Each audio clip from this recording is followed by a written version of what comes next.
Assalamualaikum warahmatullahi wabarakatuh. Selamat pagi anak-anak. Jumpa lagi di pembelajaran IPA pada pagi hari ini. Sebelum memulai pembelajaran, alangkah baiknya anak-anak berdoa terlebih dahulu. Berdoa dipersilahkan.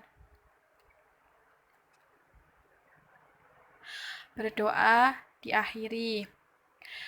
Nah, anak-anak, semoga hari ini anak-anak belajar dengan semangat dengan memperhatikan video pembelajaran ini dengan baik. Semoga ilmu yang kalian dapat menjadi ilmu yang bermanfaat. Amin. Pada pagi hari ini kita akan melanjutkan materi yaitu tentang tekanan. Pada minggu yang lalu kita sudah belajar tentang tekanan zat cair dan juga tekanan zat padat. Nah, pada kesempatan pada pagi hari ini kita akan belajar tentang tekanan gas. Nah, tekanan pada gas yaitu tekanan yang diberikan oleh gas terhadap benda di sekitarnya. Di dalam suatu wadah tertutup, molekul-molekul gas itu cenderung bergerak ke segala arah. Oleh karena itu, tekanan gas di setiap titik selalu sama. Tekanan gas timbul akibat tumbukan molekul-molekul gas pada benda yang bersentuhan dengan gas. Ketika mengenai permukaan benda, maka molekul gas akan mengalami pemantulan. Nah, pemantulan molekul inilah yang akan menghasilkan gaya pada permukaan benda, sehingga permukaan benda akan merasakan adanya tekanan. Nah, itulah pengertian dari tekanan gas. Sedangkan alat ukur untuk mengukur tekanan gas itu disebut barometer. Perlu diketahui pula bahwa kecepatan gerak molekul gas juga dipengaruhi oleh suhu dalam satuan Kelvin. Jadi, semakin tinggi suhu gas, maka kecepatan gerak molekul gas akan semakin besar pula. Begitu juga sebaliknya. Semakin besar kecepatan molekul gas, gaya yang diberikan oleh molekul gas juga akan semakin besar. Jadi, tekanan gas akan semakin besar pula. Nah, tekanan gas juga dipengaruhi oleh konsentrasi molekul gas. Jadi, semakin besar molekul gas, semakin besar pula tekanan yang diberikan.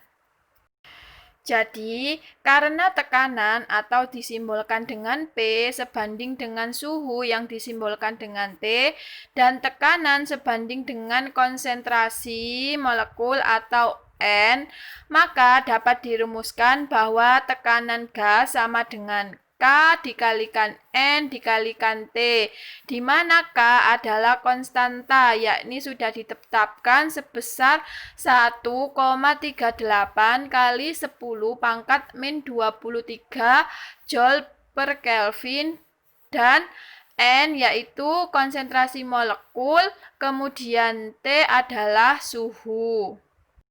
Nah, selanjutnya kita akan membahas tentang pengaplikasian tekanan itu pada kehidupan sehari-hari. Contohnya itu dapat diamati pada fenomena pengangkutan air dan nutrisi pada tumbuhan.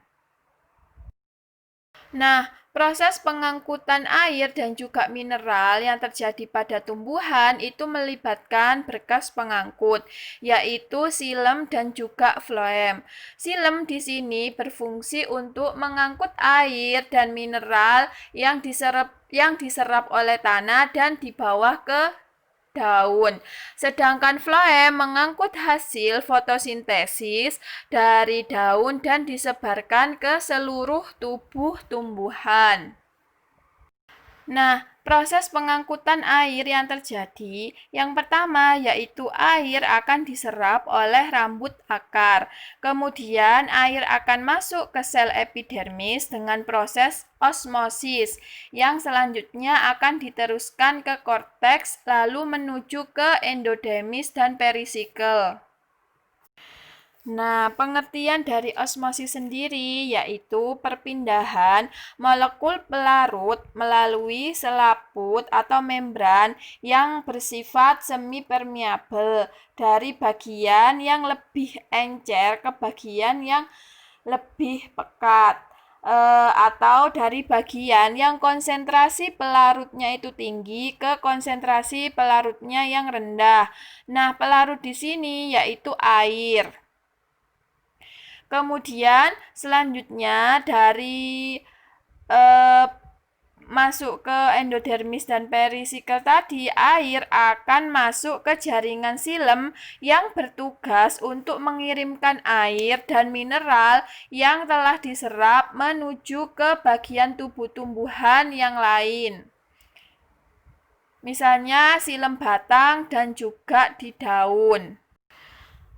Nah, pengangkutan air dan mineral yang dilakukan yang terjadi pada silem itu karena air dapat melawan gradien gravitasi karena adanya sifat kapilaritas pada batang.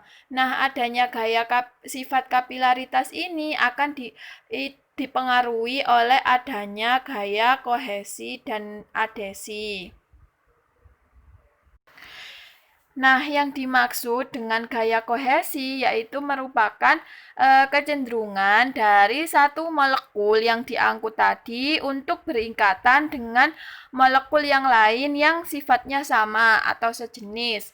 Sedangkan untuk gaya adhesi yaitu kecenderungan suatu molekul untuk berikatan dengan molekul lain yang dia itu tidak sejenis atau tidak sama.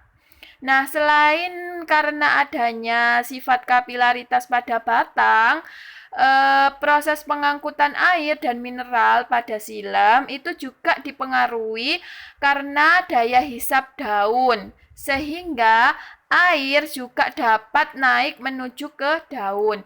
Nah, air yang ada di daun nanti akan digunakan untuk proses fotosintesis pada tumbuhan. Setelah proses fotosintesis yang terjadi di tumbuhan, hasil dari fotosintesis dari setiap sel di daun yang memiliki klorofil nanti akan dikirimkan menuju pembuluh floem. Nah, oleh pembuluh floem daun inilah hasil fotosintesis nanti akan disebarkan ke seluruh tubuh tumbuhan. Nah, penyebaran hasil fotosintesis ini dibantu oleh sirkulasi air yang didapat dari pembuluh silem. Nah, dengan bantuan aliran air, nanti hasil fotosintesis itu dapat dikirimkan ke seluruh tubuh tumbuhan. Nah, sekarang Ibu minta anak-anak mencari contoh yang lain tentang penerapan tekanan dalam peristiwa sehari-hari. Mekanismenya juga dijelaskan seperti yang sudah Ibu jelaskan tadi. Sekian pembelajaran IPA pada pagi hari ini tentang tekanan. Semoga ilmunya bermanfaat dan anak-anak tetap semangat dan juga jaga kesehatan. Ibu akhiri, Assalamualaikum warahmatullahi wabarakatuh.